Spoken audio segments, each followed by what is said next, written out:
coordinated, like orange and yellow in the middle. That's right. That's right. I'm trying to see. We'll get started here in a couple of minutes. Even though technically we're live, but people will be joining us. Absolutely. Well, those of everybody who is joining, welcome. That's all we say, right? Right. Absolutely.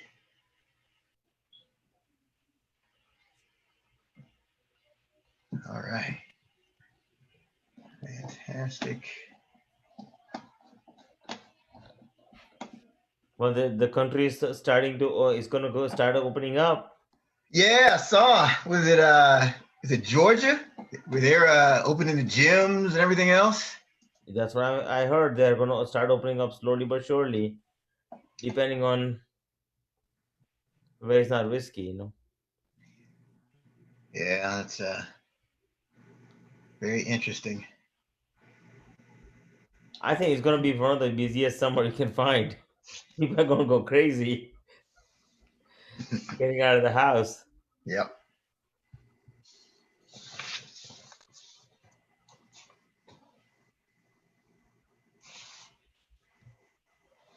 Okay, if you're watching us, make sure you put your questions in the chat for tonight's session.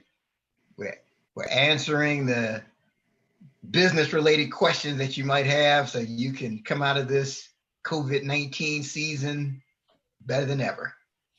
So make sure you type your questions in the chat. We'll get them answered for you.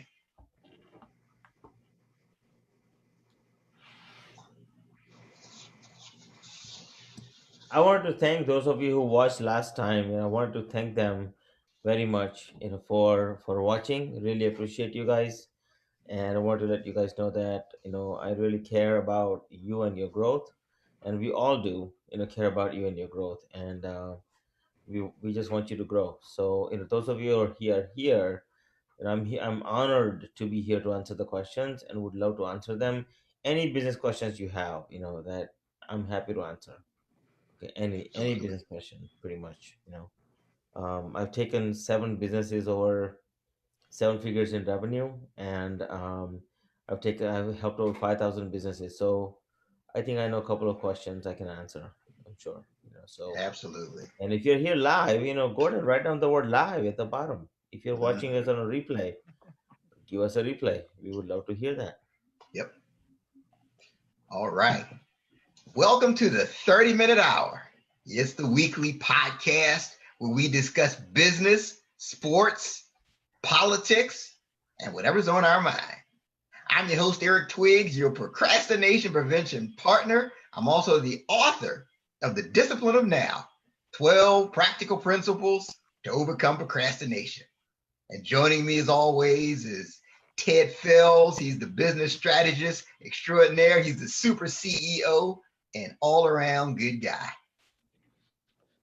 Hey, Eric. Hey, everybody. How's everybody doing? Like I'm waiting for a response. You good, Dad?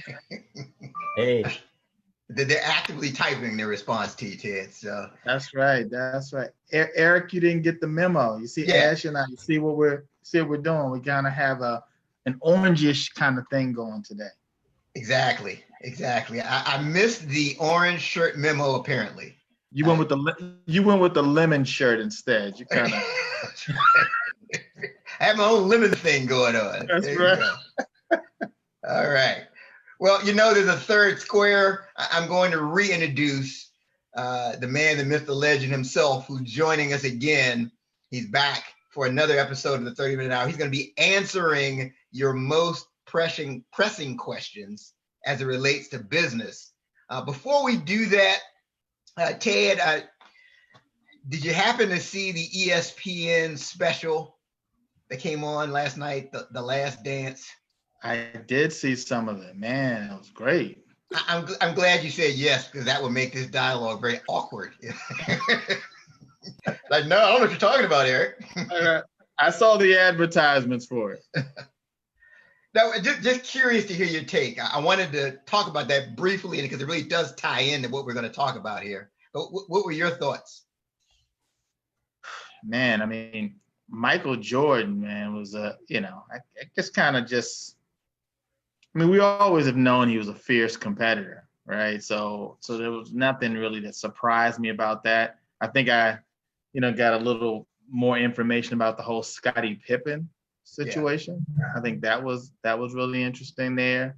It's kind of the behind the scenes. I mean, when you think about a team that had that level of success, and then how, egos and personalities could just make you say, hey, this is gonna be the last season of this. Like we've been dominating, so enough of that.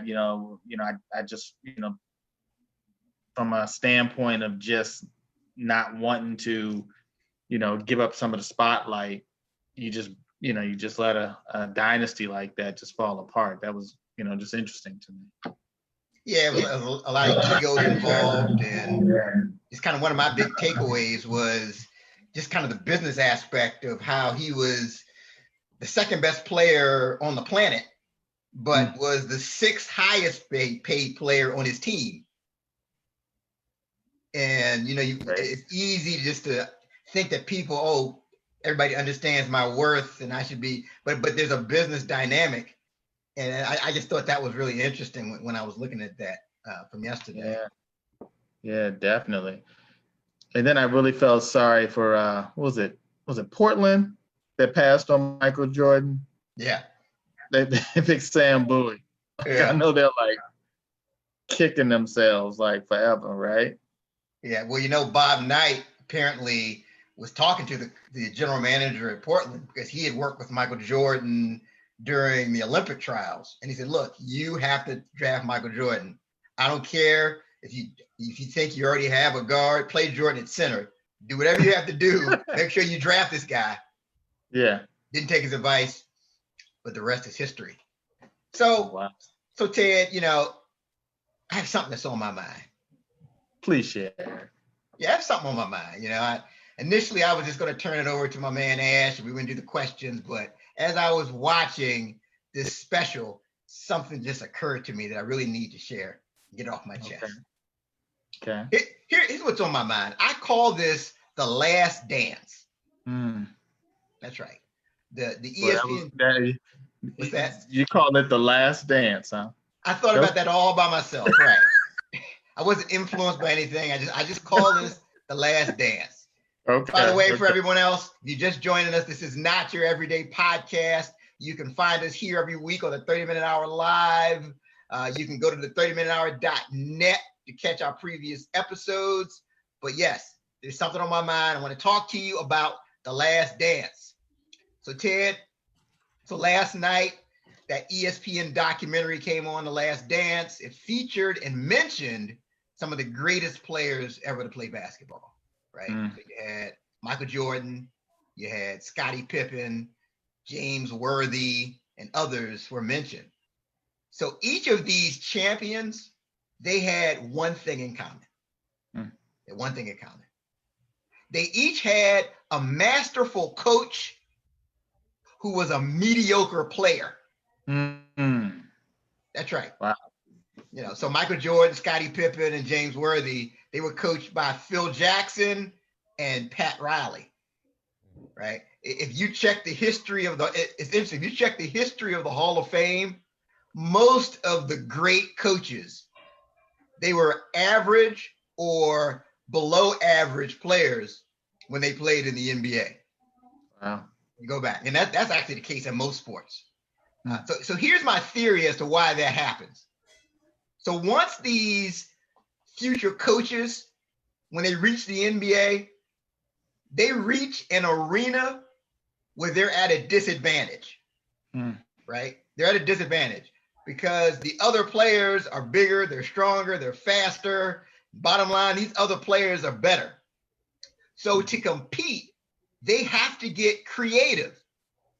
They had to reinvent themselves and they had to find their niche.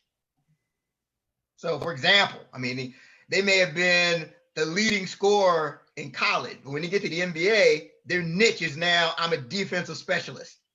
Yeah. Or their niche is now, I get rebounds. Or their niche is now, I'm a 3-point shooter.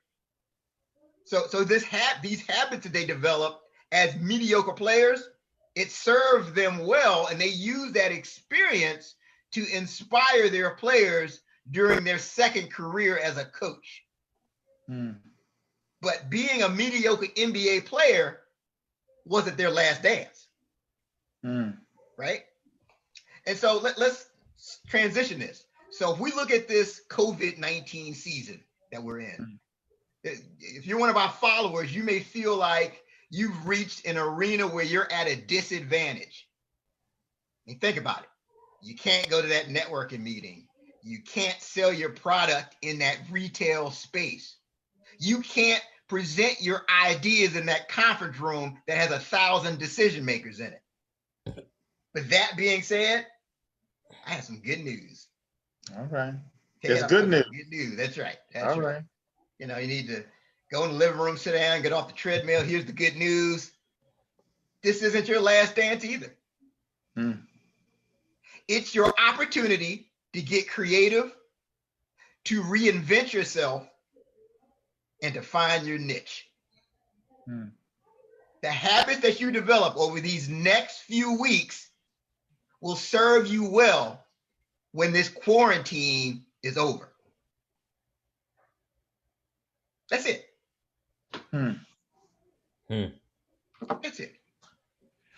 And go ahead, Ted. No, I mean, I think that's very, that's true. I totally agree with you. I think the one thing though, I think is, when the quarantine is over, like what does that really mean? Well, like, I mean, the environment that we came in from, when we go back, that environment is still going to be drastically different. For sure. Right? We're wearing masks now. We're still going to probably be doing some version of social distancing. The conference room, the large conferences or whatever, it may take a minute for that to kind of spin back up, for people to be comfortable in those types of settings. You're going to have to, like you said, reinvent yourself and come up with a niche, that's totally different than, how you were thinking, 90 days ago. Like 90 days ago, would we have ever been thinking that we were going to be wearing masks? No. Yeah, I mean, you bring up a great point, and that's where being creative and reinventing yourself comes in, because it may not get back to the normal as we define it. But when I was saying when the quarantine is over, meaning when outside at least opens, right? When things at least open back up, it's going to be different, and that's all the more reason to focus on what our guest is about to drop on us. Yeah. And this is a perfect segue into to Ash and his part, because he can help to help us to become more creative. And he can help us to reinvent ourselves. I know he does that with the business owners that he's worked with, and he helps people to find their niche. And like you said, Ted, the niche you had before and the niche that you'll have after this may be different, right? Yeah. So let's go ahead and bring Ash into the mix. And for those of you that watched us last week, you know exactly who this is, and you know exactly why he's back. I mean, he came to the United States from India in 1989 with $20 in his pockets and was unable to speak English. And let's fast forward to today. He's helped over 5,000 businesses. I mean, he's received congressional honors. He's a best-selling author of the book Sell Like Crazy. And his business is doing better during this pandemic. So it's very important that we listen to what he has to say. And I know you're going to be sending questions. We've already got questions that have been sent in. So please join me in welcoming to the 30-minute hour podcast, Shukla. Thank you. Thank you so much, my friend. Welcome. I really appreciate it. Thank you. Appreciate that, All right. Yeah, I'm so glad to be here. Yes, it's an honor and a privilege to have you. Thank you. Absolutely. And I want to give it back to you to both of you to let you know that you guys are doing a fantastic job. I love your podcast. All right. Thank you. Appreciate that. All right. That means Eric, we're gonna have him on for a third time. What are you doing next week? That's right. Yeah, we can talk about that. But this is great. I am very happy to be here. Just so you know. Right. Fantastic. Yeah, yeah. Yeah. Fantastic. So So let's get if anybody has any kind of questions or whatever, I'm happy to answer. Just so you know. yeah, and let's get to that. I see there's a couple of people typing into the chat now. I've got a question that was sent to me from yesterday. We'll just get this started. So the first question, Ash, what are the first three things that someone launching a business should do? So I think that if somebody's gonna launch a business, it's important to realize that you should launch a business because you really want to do something good for the community or the public. The launching a business is never about you, it's about who you can serve. Hmm, So I think that it is important that number one, that you come from a place of service and not anything else. I think that many business owners make a mistake. I talk to many business owners all the time, and they start a business because they want to make a profit. Now I understand you have to make a profit because you are in business, and your business needs to make a profit. That I'm not saying don't make a profit, but if you start, the number one step you must take it, you must come from a place of giving back to the community. Number one. hmm, Number two, you know I think that many business owners start from a place of impulse. So business, starting a business and running a business is not a sprint, is a marathon, and it's going to take time. You are going to have to be steadfast at your everything. But most important thing that you have to be steadfast on is about your financials. It's important that you stay, and you make sure that you're creating a habit of making sure that you're handling your financials properly, and making sure that you have a good solid ground. Because in times like, there are times like COVID, right, or times like other bad times like 2008 market crash, all that is going to come. And if you're not prepared for it, then you not only that you can't breathe, but your business cannot breathe. Money in the account is a breath for your business. So if that's not there, then that's going to cause a problem. So number two, be steadfast. And the most important thing you have to do is you have to l- develop an attitude that you're going to move forward no matter what. Keep charging forward. And I think those three things are so crucial, Eric, that you have to go in that order. Because if you don't, then I've seen many business owners get in trouble because they don't. hmm. Hmm.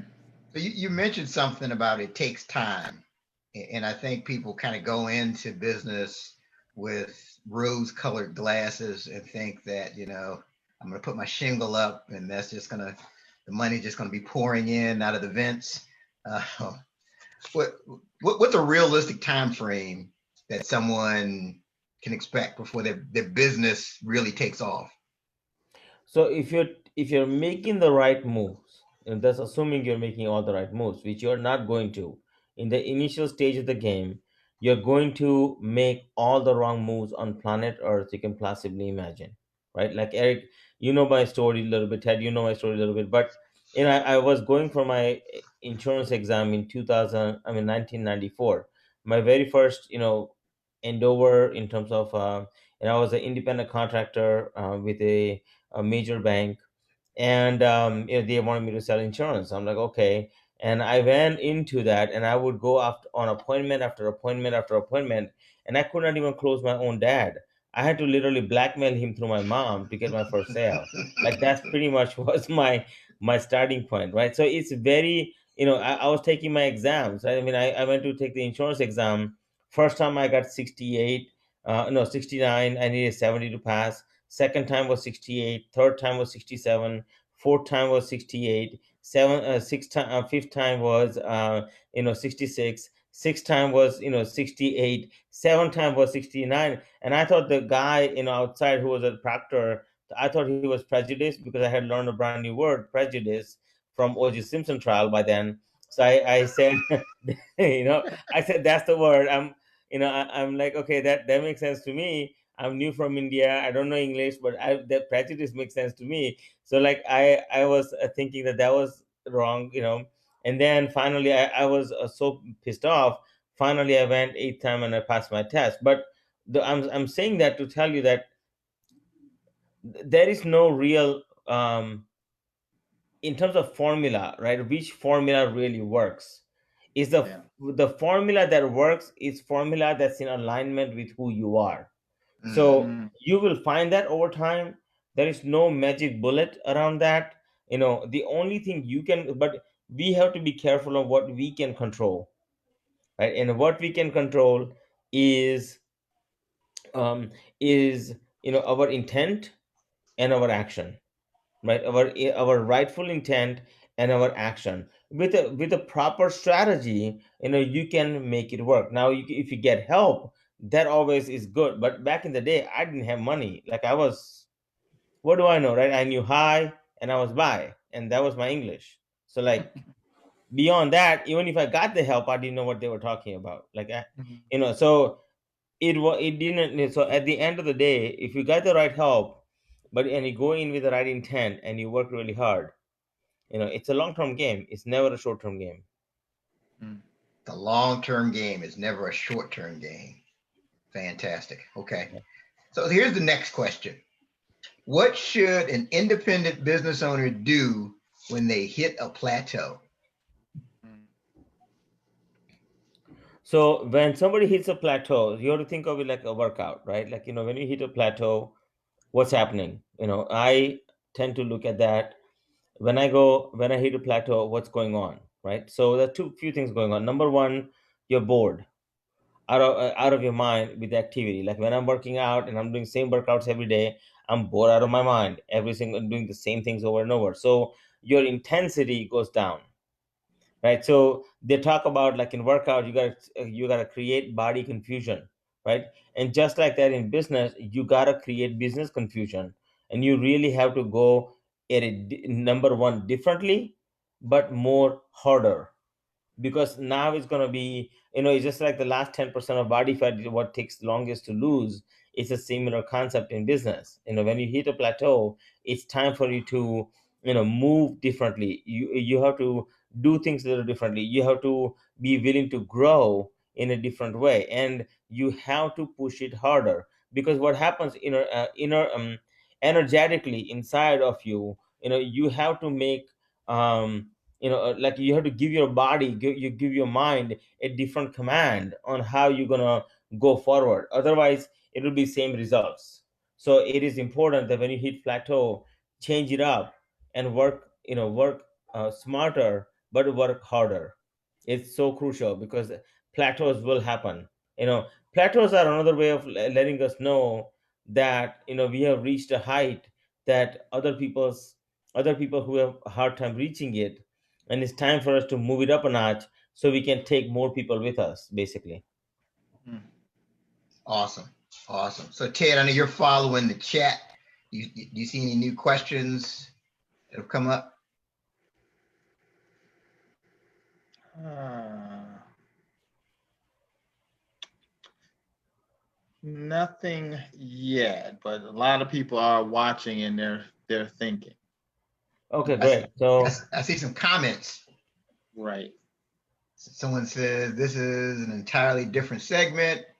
Great job on your podcast. There's a lot of COVID-19 related questions for the government, that type of thing. So I'm sure as we get this going, we'll have some more here in the chat. absolutely, no problem. And Yep. and those of you who are here and watching us live, give us the word live. And if you're watching us on replay, give us the word replay. If you'd like to give us some love or likes, we are happy to take them. And we are here to tell you that we love you too. So That's right. That's right. All right. So next question. Can you give me some tips to turn my hobby into a profit? Mm. I think the first mistake, okay, first thing you have to determine in order for you to turn your hobby into profit is that is your hobby really profitable, Hmm. Mm. into the world? Like for instance, I could be into folding napkins.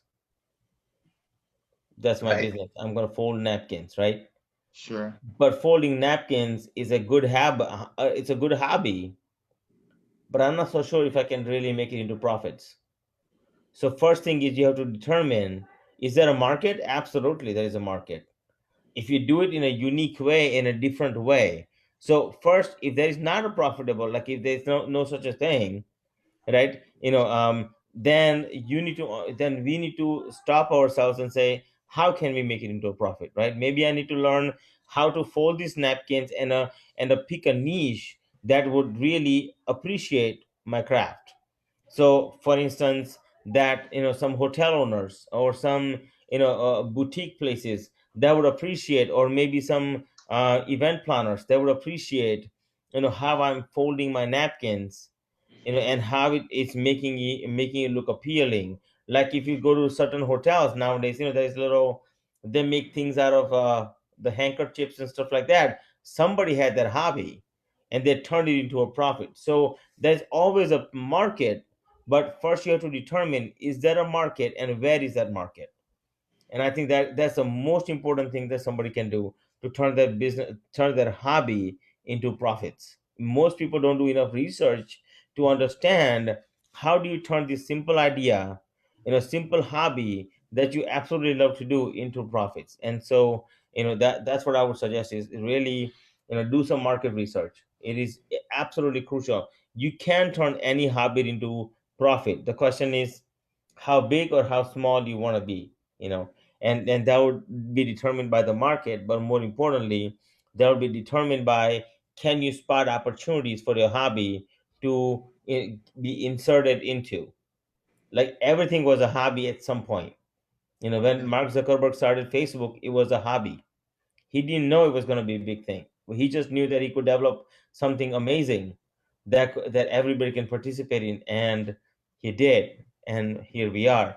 Amazon, Jeff Bezos, same situation, right? So when you really take a look at people who start things in garage or small businesses in a basement, how do they start? With a hobby. In many ways, it's hobbies, but they figured out how to penetrate the marketplace. Hmm. And some and sometimes I think if oftentimes if you're doing something that you really like to do, like I know some people that really enjoy sewing, right? And then this mass thing happened. Hmm. Like they never knew that something they enjoyed doing could, like could just turn into a revenue generating opportunity for them.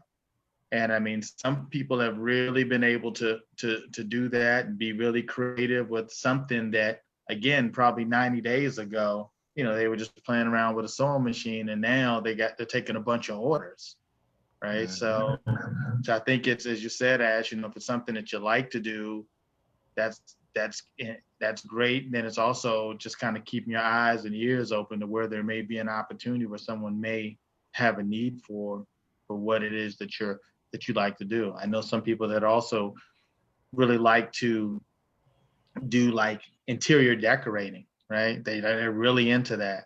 And then they start businesses where they're, going into places and, just kind of helping to lay out parties and events, right? Something they like to do. Yeah. Yeah.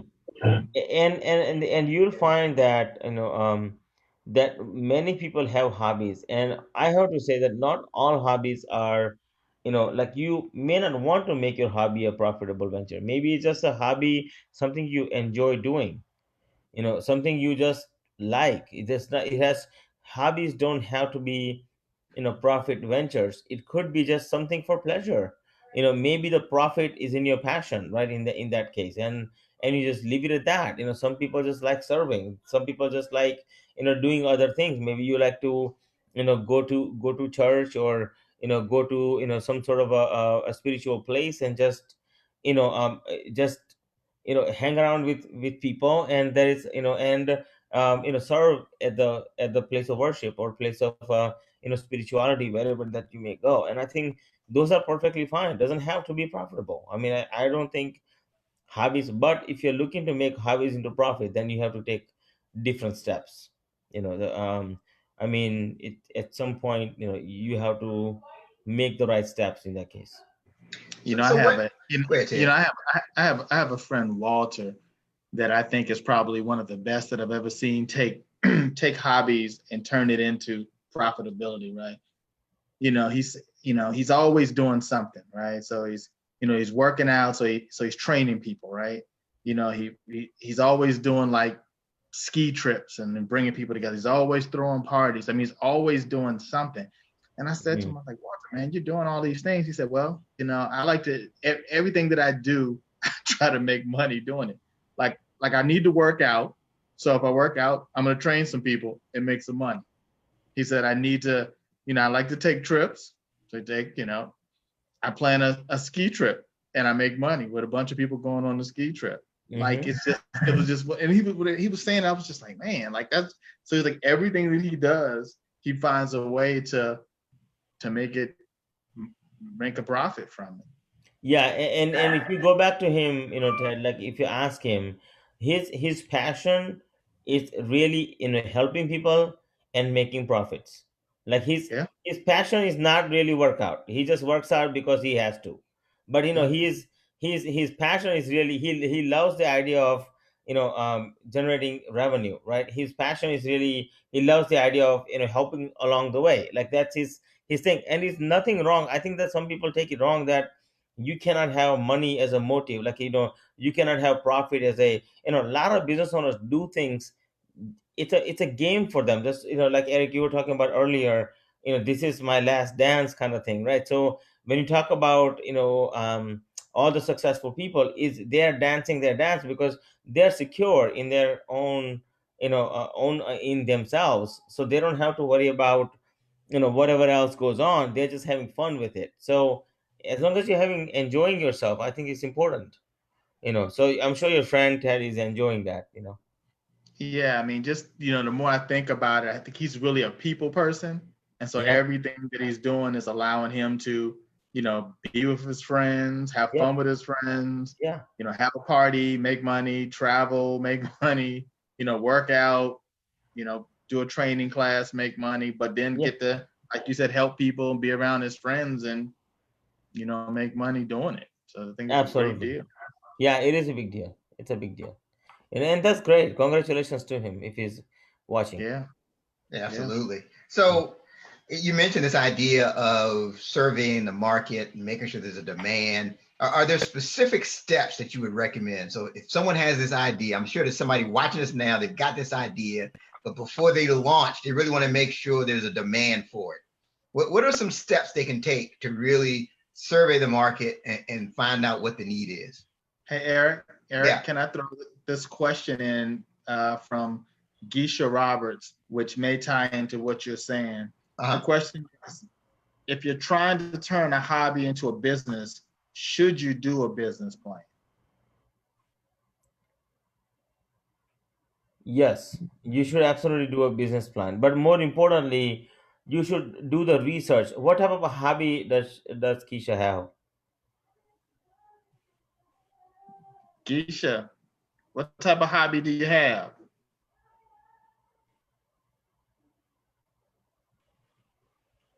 Okay, so that's coming across. But Okay. go ahead, Ted. Did she answer? Yes. Yeah, when it comes across, I'll let you all know. Yeah, please. Yeah. So the thing is that she can go on sites like a Mashable. Like it's as ridiculous as that sounds. Mashable is probably one of the largest sites somebody can go to, right? Another one is SEM Rush. SEM Rush. It's a great place for you to go visit. type in any what do you call this website, right? And you can tell, like for instance, competitor research. So for instance, if I was in a napkin business, I would find out, napkin brand, what kind of, like literally type in, folding napkin in a key, in a research, in the search bar. And or you can go on to the what do you call this you can go on to one of the websites that actually represent napkins, and you can find out, like, what keywords they're researching, how much like it will tell you everything you need to know. The other place you can go to find out if your hobby has a merit is you can actually go to your library, and in the library there is actually business, systems. I believe it's called A to Z database, and you just go to your library and literally just ask them for that. It's completely free. Libraries already pay for it now. So what you would do is you would gain access to that, and you can actually research some companies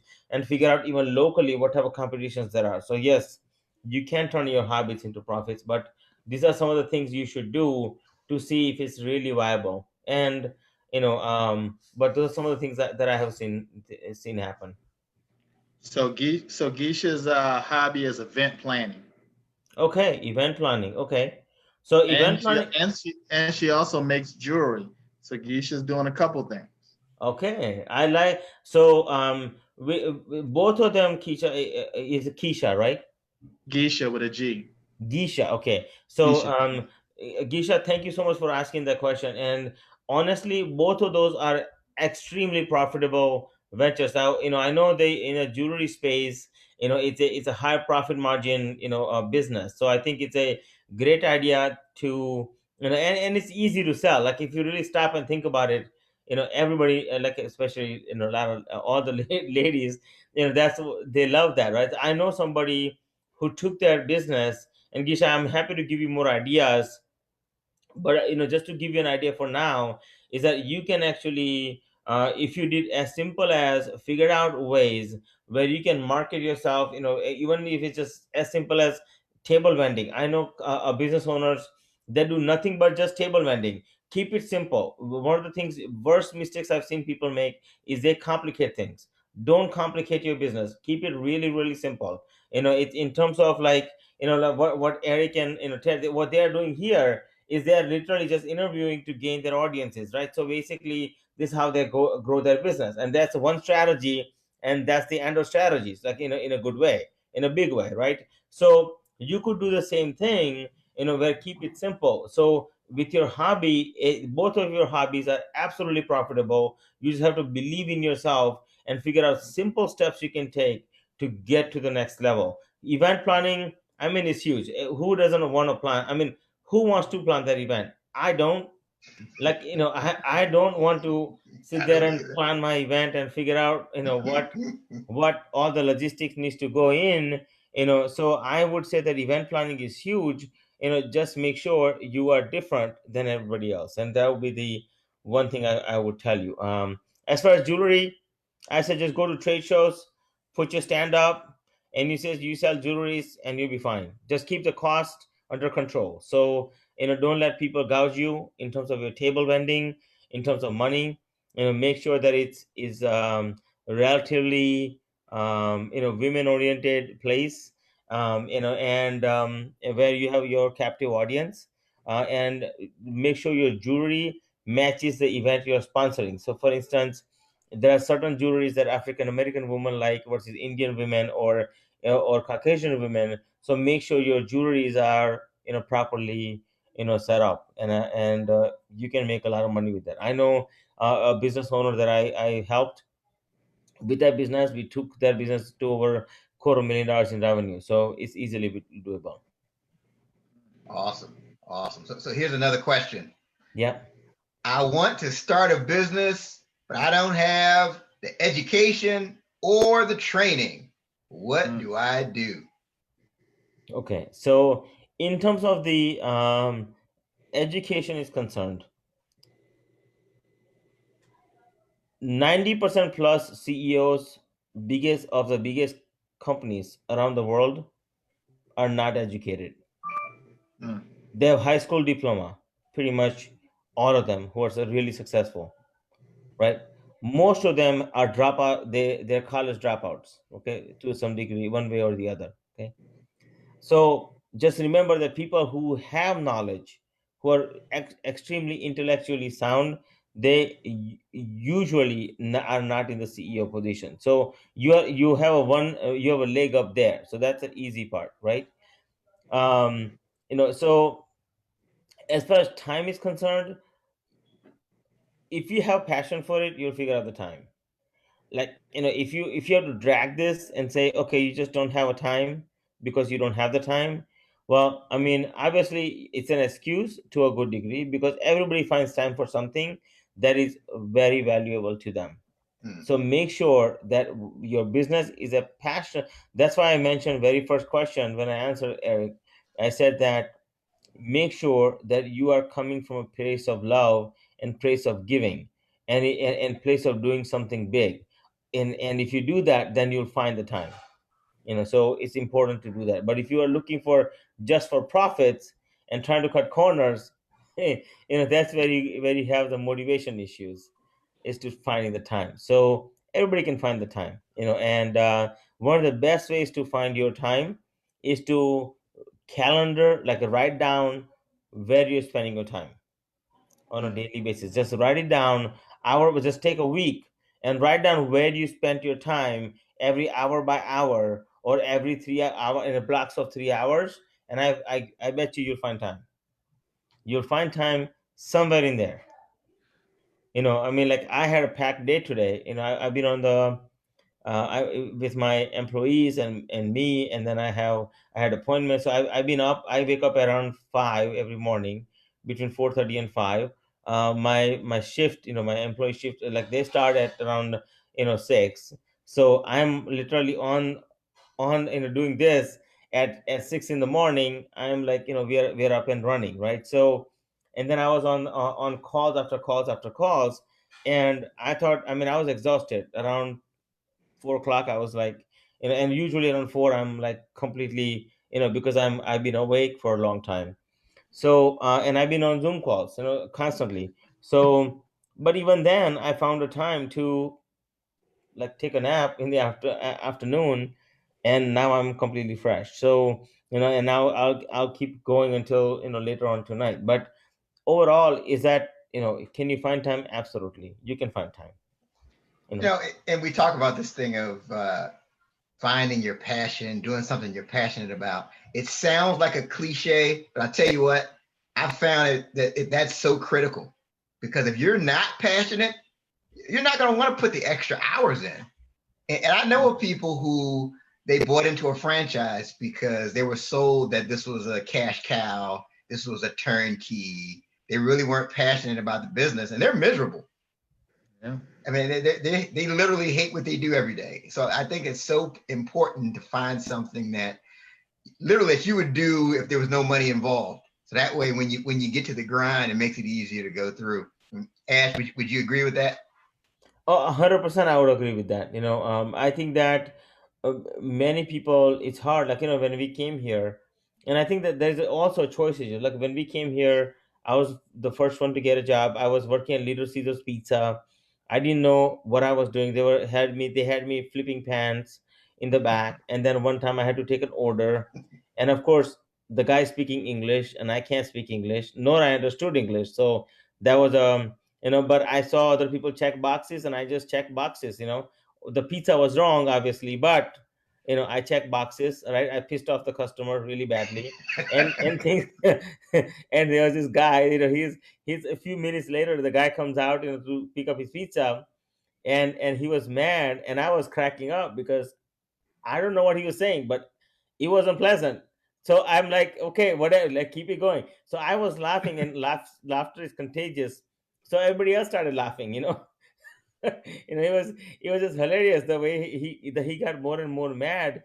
And it's okay. Things are going to happen, right? But if you're not like, we had to survive, right? It was our passion. Like, we came here for a better opportunity. So, like, in terms of that was concerned, that was my first job. I never had a job in my life, and then I went to work for a gas station. You know, and we worked because we were fighting for our family, right? At the end of the day, like, we were fighting for our freedom. So And in, at the age of, like, if you have the passion, you will make it work. I would go to school in the morning. I would come home in the afternoon around 3. I would walk, literally, I would get off the bus and I would walk to my work, and work until around 10, 12 at night. Walk back home. It was about a mile and a half to 2 mile hike. Walk back home. Would work from Monday to Thursday like this. On Thursday, on Fridays, I work from 3 o'clock in the afternoon to Saturday morning. Then I would go home, go to sleep for a couple of hours, come back, and work 24 plus hour shift again on Saturday. And that was a constant grind for 2.5 years. Mm. But it was because of all of that, and of course my mom and dad had gotten a job in between, arts and the jobs, right? So because of that, right from the get-go, like, we were able to buy a house within a year and a half of being in the United States, not speaking English. So, like, it's not in a, I'm sorry, but I just don't buy the fact that you don't have time. You literally don't have the drive. That's what's missing. If you find the drive, the rest will take care of itself. So Ash, did you always know that you were gonna be an entrepreneur, or did that just kind of evolve from you working and then just decided I want to have my own company? Like, how can you tell our listeners about that? Yeah, so, since I was a kid, I knew that I was different. To put it mildly, right? I was different in the family. Like, so I liked, I was naughty. I was always,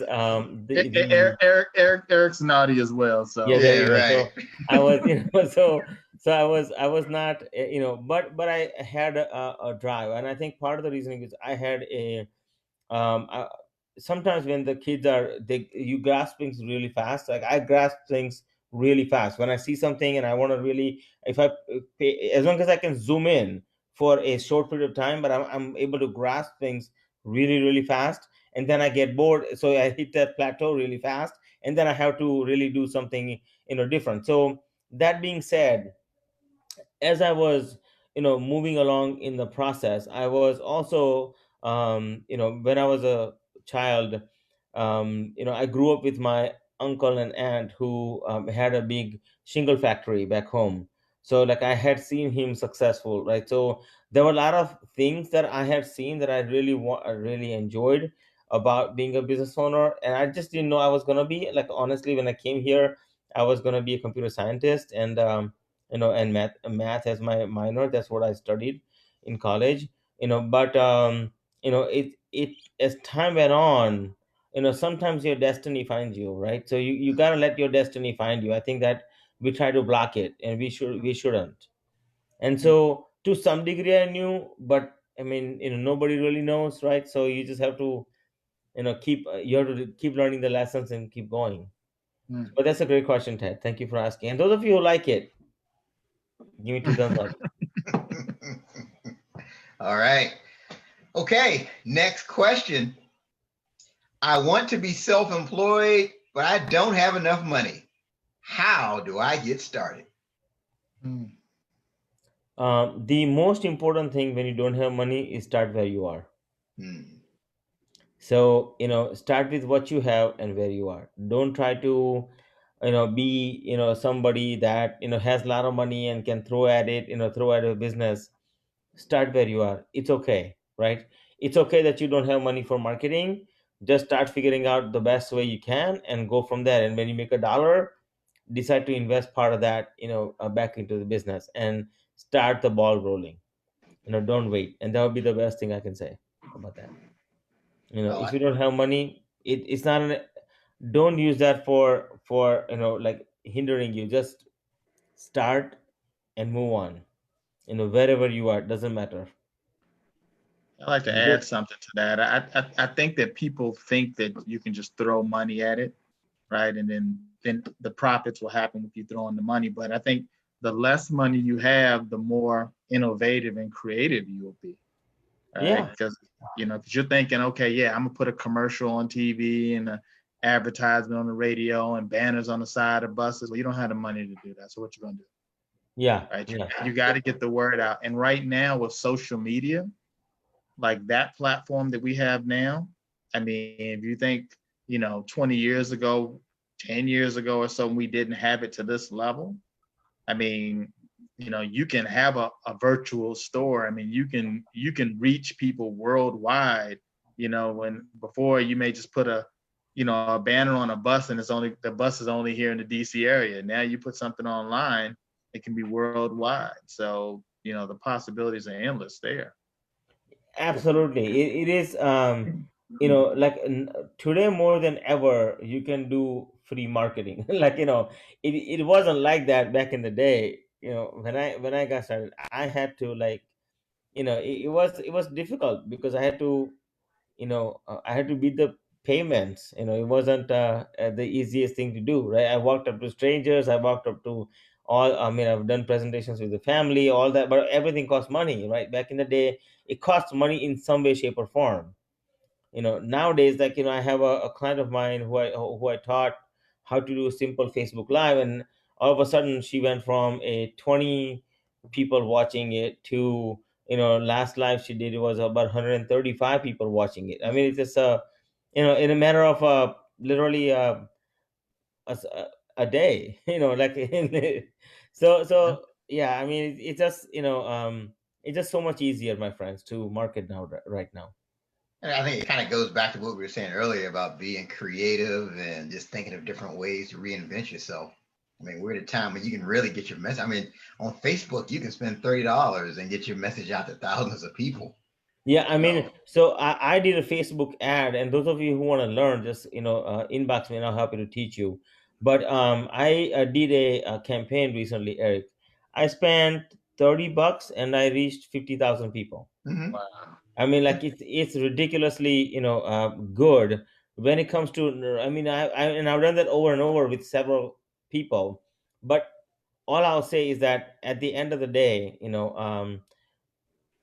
you have to apply yourself, and I think most people freeze not applying themselves, and because there's an inner belief inside of them, energetically they're not aligned with what they're doing, or there's an inner disbelief, and maybe they come from a background that wasn't so pleasant and all that, and the baggage is all there, and you got to get rid of the baggage sooner rather than later. I tell people all the time that I think the easiest thing in the world to do is to do nothing. Right. I mean, it doesn't take a whole lot to do it. I mean, you can find a reason to not do something without Yeah. really, giving a whole lot of thought to it. So, Yeah, and like everything is like a heartbeat, right? So it's either heartbeat is either this way, right, or flat. So when you're flat, you're not here anymore. You are somewhere up there, But so at the end, when you stop and you do nothing, right, you're actually going this way, mm, right? When you do something, you go this way. When you don't Mm-hmm. do anything, you go this way, right? And I want to share with you that we are energetic beings, and I'm gonna show you something while you guys and before the next question comes out, I'm gonna bring something, so I can show you. But people don't realize that we are energetic beings. So energetically, either we are going up or we are going down, Mm-hmm. mm, right? So if you really want to keep going up, you got to stay in motion. Is the way the life is built, mm. Yeah, there's no such thing as standing still. If you're not moving forward, you're going backwards. No, That's no. the way it is. Yeah. And so the whole self-belief thing really ties into this next question. I'm glad you touched on that. So here's the next question. I'm an introvert who has a hard time networking.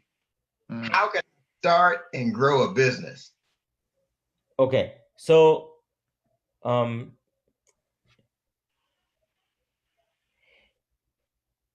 at the end, whether you so just so you know, I'm an introvert. I don't show it, but I'm an introvert in many ways. I like being alone. I like sitting by myself. I don't like people, like sometimes there are days where I don't care if somebody's around me or not, like literally don't care, right? And I could sit down, and if nobody's around me, I'm perfectly fine. Where some people will be like, oh my god, like I need to have somebody. Nope, not here. I'm good. So even though I'm extrovert to a good degree in terms of I love meeting people and giving them hugs and all of that, But when I'm alone, it doesn't bother me a bit, right? So I think that introvert is good, because many people who are successful are introvert. Just so you know, like many successful people are introvert by nature. That's how they are wired, Mm, so I think the introversion is a benefit, not a hinder. So the question is, how do you use it? Because mm. introverted means you are a good solid thinker. You have a good you head on your, I was going to say shoulder on your head, but it's head on your shoulder.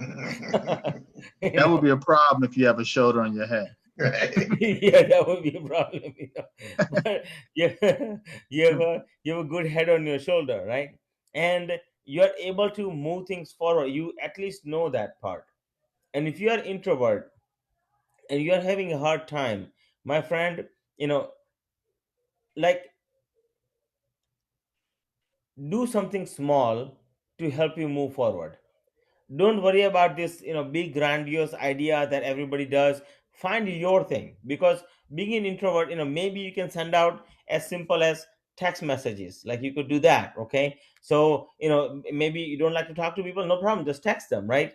If you don't like to talk to people, no problem, message them, right? If you don't like to talk to people, connect on LinkedIn, and start conversations that way. But at the end of the day, and if you really are introvert and you just don't want to talk to anybody, and you want to have a business that's a turnkey system, at some point in time you're going to have to do one of two things, right? If you don't have money, start where you are, start collecting some money, and save it up for future. And once you have enough cash, right, you can actually get enough help to take care of it for you. So it's okay that you're introvert, but don't let that be a hindrance that's going to stop you from going forward. One thing that I do, and this works for me, but it may not. I don't think I'm an introvert at all, but I think this helps is just focus on just speaking to people. Like, you could just be getting on the elevator and just say hello. You could be at a restaurant, you can talk to a server. I'll do that and I'll say, what do you recommend? Right? Just any way that you can just get yourself into just small talk. Because really that's the biggest thing in networking, is just being able to engage in small talk.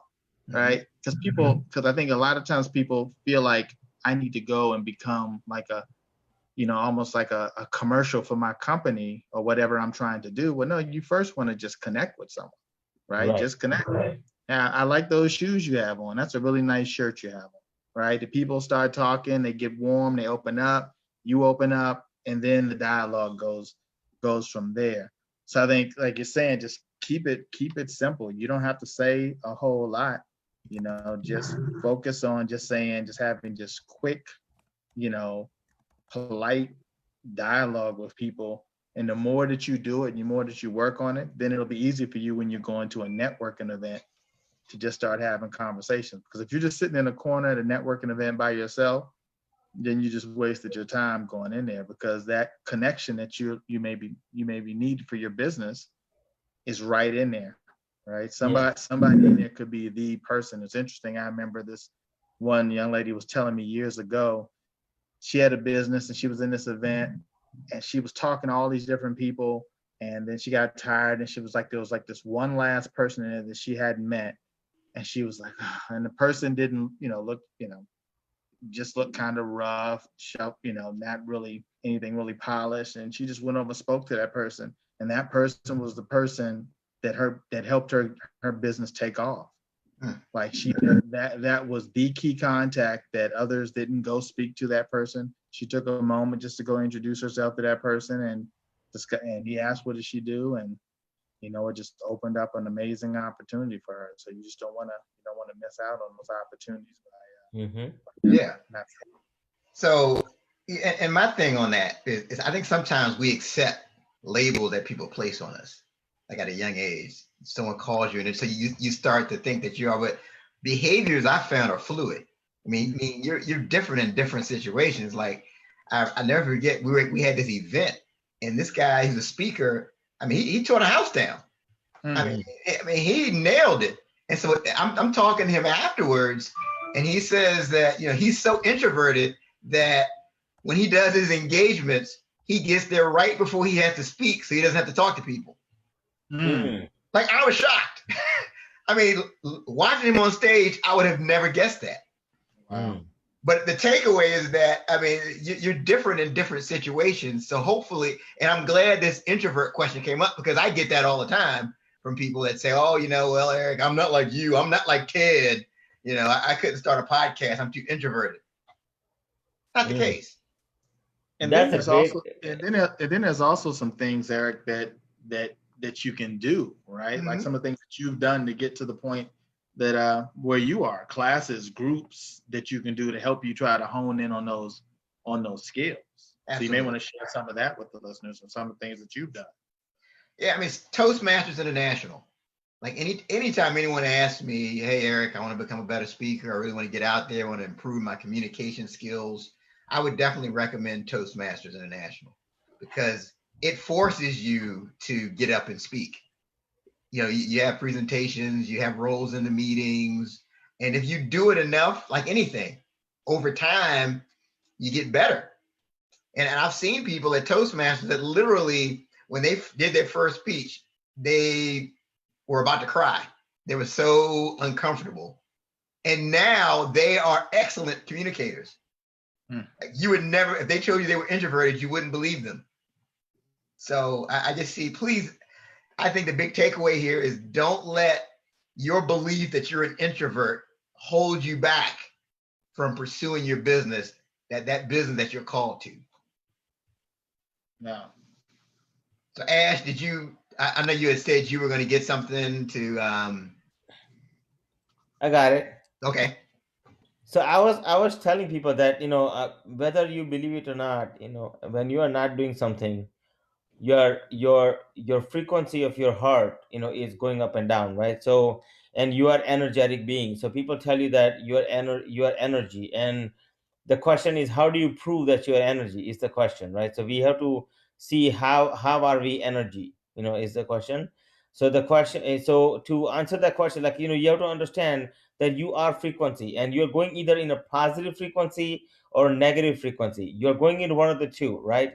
But even when you're still, you're actually going down. You're not still, right? The only time you're absolutely still is when you're not here on planet Earth. Okay, your soul is not here. That's the only time. That's why when you look at the monitor on the doctor's place, right, it goes up and down. It doesn't go flat until you are flat, like you are literally gone, right? So it's important to notice that. And this is a tool that I'm going to show you. I'm going to prove it to you that we are energetic. Like, I've taken this tool and showed it in a room full of 50 people, 100 people, doesn't matter. So the idea behind is, if you take this, on one side, and you hold each other's hands, and you come around in circle, when the last person touches this, right, it does this.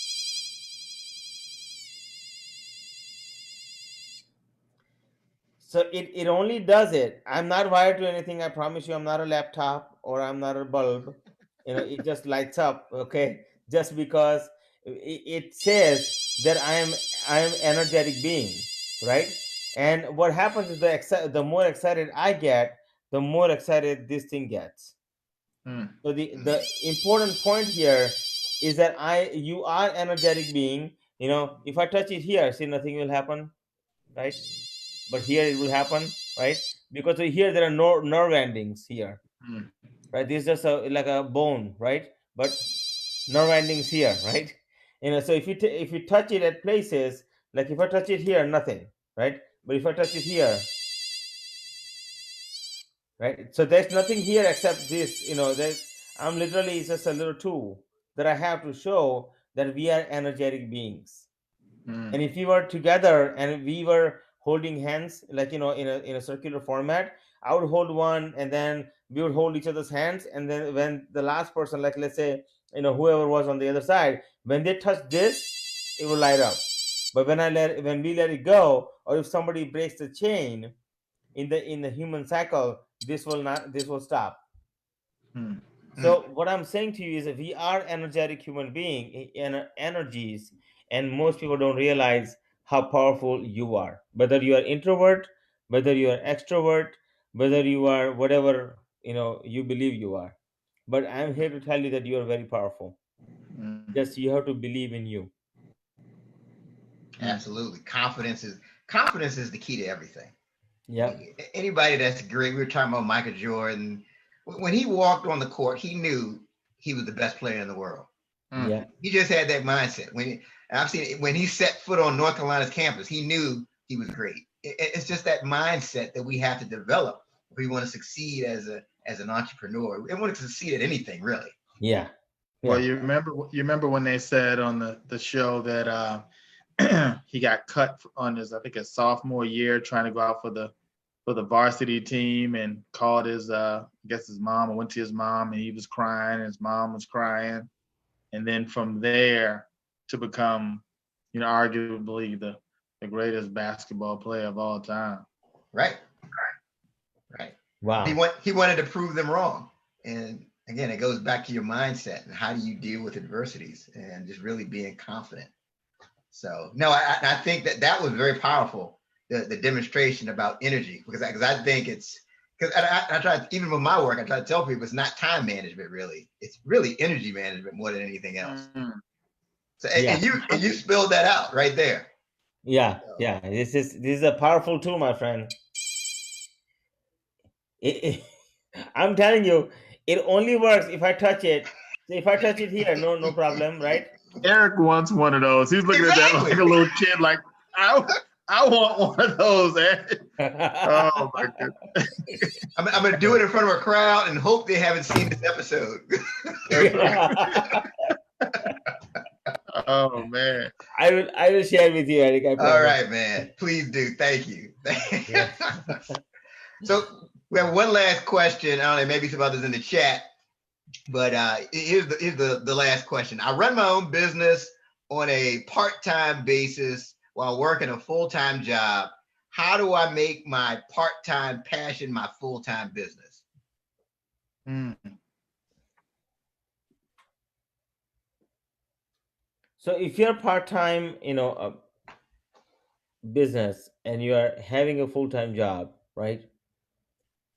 I would say number one, manage your time wisely. In terms of, because you have limited amount of time. You have to, if you really love your business and you really want to grow it, give yourself enough time, right? Make sure that you give your evenings, proper attention. And with family, I'm just telling it's not going to be easy. It's not going to be walk in the park, right? There's going to be things that you're going to have to do that you don't like. There's going to be things that you're going to sacrifices you're going to have to make. It's just the way it's going to be. But it's important that you start where you are, number one. Number two, it's important that you become really frugal, because if you ever have a chance to make it full time, you have to be fluid in cash flow, right? So make sure that you're frugal, but more importantly, make sure you develop a business that generates consistent revenue, meaning revenue that keeps coming in whether you do something or not. It is a really, really crucial point that you have to be cognizant of, because until you have consistent cash flows, it's going to be difficult for you to um, leave your job just on leap of faith, because there's just so many unknowns in business. So that being said, like, make sure you develop a base that you can rely on outside of your work. And once you see it, even if you are at 75% of your income, and you have saved enough money, you can go full time, not a problem. Like, I went in business. I was working for several banks. I was a private wealth manager for some of the biggest banks here, right in front of White House and in Treasury. So I was managing about $250 million over there. Mm. And I had bought this house in 2004, in April 2004. And the day after I bought my house, I left my job. And because the commute was crazy, I just wasn't going to do it anymore. But I had enough saved up for me to take care of things. So, like, I knew that I just bought the house, so I couldn't just risk it. But I was able to do that because there was enough backup that I needed in order for me to make it work. And so just know that in business, if you ever have a hope to go from part-time to full-time, make sure that you're financially fluid, and your cash flow has to be there. Like, make sure you have cash flow, your consistent cash flow, not periodic cash flow where once in a while you make a couple of dollars, but I'm talking consistent revenue that you can count on month after month. And that's a really, really crucial point that you can. And then once you get to a point, you'll know, internally, you'll know whether you should make this move now or should you wait. You'll know.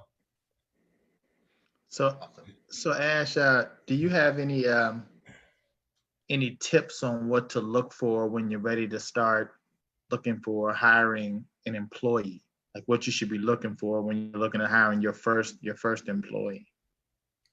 So the way I look at it, skill set. So employees are, I call them, you're really, when you hire an employee, it's a person you're hiring. So but more importantly, it's a talent. It's that talent is what you're really employing at the end. Hmm. So make sure they're efficient, and in terms of getting the job done, and make sure they're efficient in finishing the work, whatever task you assign them. I think the mistake people make is they want to hire one employee to do multiple things. Usually you end up paying more when you end up doing that. It's better to do one employee that does one thing and they're really good at it, and just give them everything that they all the resources that they deserve, in order for them to be successful. So in terms of like your employees are concerned, it is absolutely imperative that you are focusing them on one singular task. Like, so let's just say that, and I'm going to make up something. You are in a developing cell phone business, right? So you would see that Apple doesn't do everything in one place. They have assembly lines set up in different things that makes that makes this phone, right? It's not a one place that they are building everything in house. Like, it's a different assembly lines that are happening. So you have to be willing to set up multiple verticals. So if you have one task to do, if somebody's setting appointments for you, just let them set appointments, and that's it. Nothing else. You don't want them to be distracted, then, and you'll get more efficiency out of that than trying to have them do three or four things. Like, it's scientifically proven, when you're trying to do one thing when you do one thing at a time, you get things done more. But when you try to multitask, you do this and you stop, and then you do that and you stop, and then you do that, it's usually, it takes you, it says it takes you three times longer when you start and stop to do something, versus get something and get it done. Like, I was interviewing one of the CEOs of a multi-billion dollar organization, and he told me, he's like, Ash, I think linear. So when it comes to something, you have to, like, in terms of like finishing a task, you're doing you have a timeline, right? So this is your timeline. It's your, like, your ruler, and these are all the things you have to get done, right? You don't touch the next thing until you finish the first thing. So Hmm. that was his rule. He says, I don't touch the next thing until I finish the first thing. So if I'm not finished with the first thing, which he determined to be most important, right, at the time, then he will not go to the next thing. Hmm. Right? So it's important to think linear, and with employees, it's the same thing. You have to find, like, your verticals that are important, and where you're going to fit them. And of course, you got to make sure that it's going to give you return on investment, because it's an investment you're making in a human being and in their talent. Hmm. Yeah, that's great advice, because I Yeah. know that that's a common question that's out there. When do I get to that point where I add that other person? But no, that's great advice. I know you helped quite a few of our followers on that. So before we go around the horn, Ash, can you please let our followers know how they can best connect with you? I know they have other questions they haven't typed into the chat. Yeah, absolutely. So they can go to ashshukla.com, or they can go to ashiscash.com and they'll find my website. They can find me on pretty much any platform. Like I said last week, I'm foundable. If you type in Ashish Cash or Ash Shukla, you'll find me. It's very hard not to find me. So with that being said, it's very simple. They can always text me or call me if they want to. My phone number is on my Facebook page, on my website, and it's pretty much everywhere. So, and I'm sure you guys can provide that as well if somebody needs it. So no problem.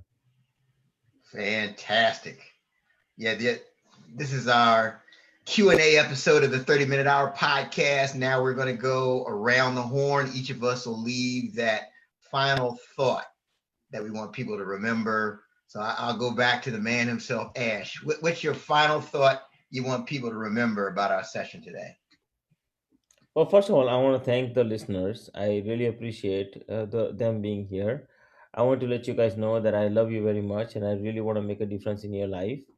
So, thank you for being here. I appreciate that. If you're here live, you can write down the word live.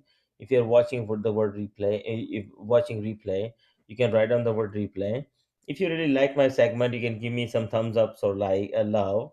I would love that absolutely. And if you have any, I just want to let you know that believe in yourself, believe in who you are, and just know that you are a energetic being. There is no reason, if somebody tells you otherwise, you are an energetic powerful being that and you can achieve anything you want. That there is nothing stopping you. The only thing stopping you is you, really. And nobody else is stopping you from who you really want to be. So just know that I come from lots of love. I want to make a difference in your life and I want to help you. And you can find me on ashshukla.com. All right. Thank you for that. Ted? Eric, man, you always put me after Ash. I mean, Ash just is such a nice guy. Just sounds so great. I told you, just make you want to just hug him, man. He's just such a great guy, man. So again, just Okay. appreciate you coming back out and sharing your your knowledge out there. I mean, we've talked about so many things today around business, and just there was just so many nuggets out there about just moving forward and not just staying still, being innovative, being confident. I mean, it's just so much in here that I just think that it was like a book's worth of knowledge that was given, right? Business, 101, like everything that you need. And I think really what Ash really expressed is that you can do it, right? I mean, you're thinking about it. If you're thinking about it, you can do it, right? And the only thing that's stopping you, as I said before, is the easiest thing to do in the world is to do nothing. So if you sit there and you just continue thinking about it and you don't move, then nothing's going to happen.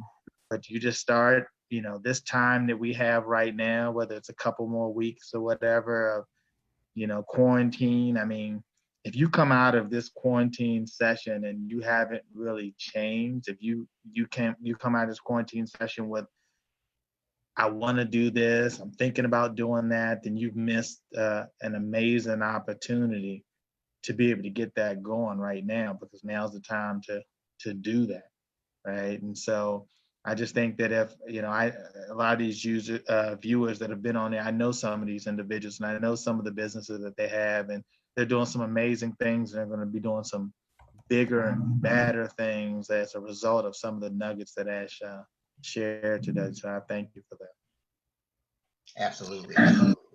And I love you, and I love you all too. So I don't, I don't want you to think I don't love you. Yeah, and so my closing thought has to do with, so today we did a Q&A session, right?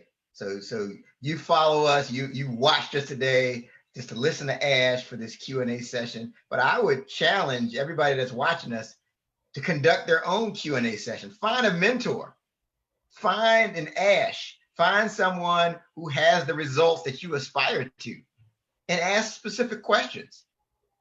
I mean, there's no need to reinvent the wheel unnecessarily. I think there's power, there's value in finding someone who's got the results, who has the lifestyle, who's making it happen, and doing the same things. We talked about Michael Jordan earlier. Kobe Bryant modeled his game after Michael Jordan. And if you ever saw them play, there was always a moment where Kobe is asking him questions live during the game. Well, how are you doing this? How are you getting the rebound? How are you always separating from the defender? He was doing a Q&A session. And at first they used to say, oh, Kobe, he's just a carbon copy of Michael Jordan. But they don't say that anymore. When you think of Kobe, you think of Kobe. So I think it just goes back to the power of having a mentor and really having your own Q&A session. Ted, you're about to say something? And I'm thinking, if you're going to be a carbon copy of anyone, try to be a carbon copy of someone great. Exactly. All right. But again, I think it goes back to confidence, because you have to be confident in yourself to approach that individual and ask for help. I think that takes confidence, and it takes a certain level of belief in yourself. Yeah. It requires so if you're not confident, just start taking small steps and move your way forward, right? So like, when you take a look at people who are really successful, how they build their confidence. They were not, everybody's born with a level of confidence, one way or the other. We all have same confidence level when we are born. And then as time goes on, as life happens, we have this different vantage point in our mind, because we come from a different environment, different place, and that's what determines the rest of the outcomes, right? So in reality, outcomes are always there. Like it's like an air, right? So I can if I do this in the air goes away for a moment as my hand is going through the air, but as my hand goes away, the air goes back in and fills that spot, right? So it's a your thoughts are just like that. It fills an air, in that space, right? So for that, for a moment, if I do this and I feel a wind around my hand, right? But as soon as I stop, my hand is where it's at, and the air comes right back. So I think a lot of times our thoughts are just like the air, and we have to be sure that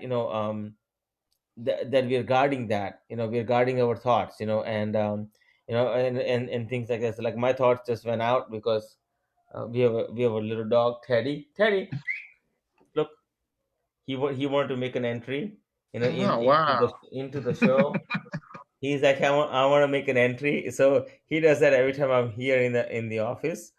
So he just comes out and he just wants to like see what am I doing? Am I okay? Am I not okay? That kind of thing. So that being said, but it is like it is like that. Thoughts are just like an air, very simply put. Very well said. Yeah. Well, again, we just want to take time to thank Ash Shukla for doing this Q&A session. Again, this is the 30-minute hour podcast. It's not your everyday podcast. You can go to the 30minutehour.net and find our past episodes. And don't forget, this coming Wednesday at 6 o'clock, we've got the 30-minute hour live on lockdown coming at you. That's the show where you can unplug, unwind, and let your hair down. We look Nice. forward to seeing you live. Ted, any closing thoughts before we sign off? No, man, it's been a great show, And again, Ash, again, thank you so much. And we may not have you back next week, but maybe the week after next, we'll have you come back. That's fine. Gotta mix it up. Yeah. That's right. And I'll suggest you a couple of people you can bring on. I have a couple of clients I think would love to be on your show. I That'll be think it's great. really great to have them on your show. Number one. Thank you. And number two, like if anybody knows somebody who is interviewing people, let me know. I would love to be on your show. I have a new book coming out called Financial Chakras, and for the first time ever, I'm showing exactly how do you measure your potential in dollars, and how do you reach it, with the fastest energetic path to reach there. And it is going to get really interesting really fast. It's coming out very soon, and I am actually talking about it on a several platforms. But I would, if you know anybody that's interviewing somebody or something of that nature on Zoom calls, or even soon will be live events, would love to come out and contribute, to your audiences. So I want to say thank Yeah, everybody for being here. Thank you, Eric. Thank you, Ted, so much. Thank you it's a guys. I pleasure. really appreciate your opportunity to be It's a here. pleasure. Thank you so Absolutely. much. Thank you so much. Thank you. Okay. All right. And Yeah. on that note, have a great one. Take care.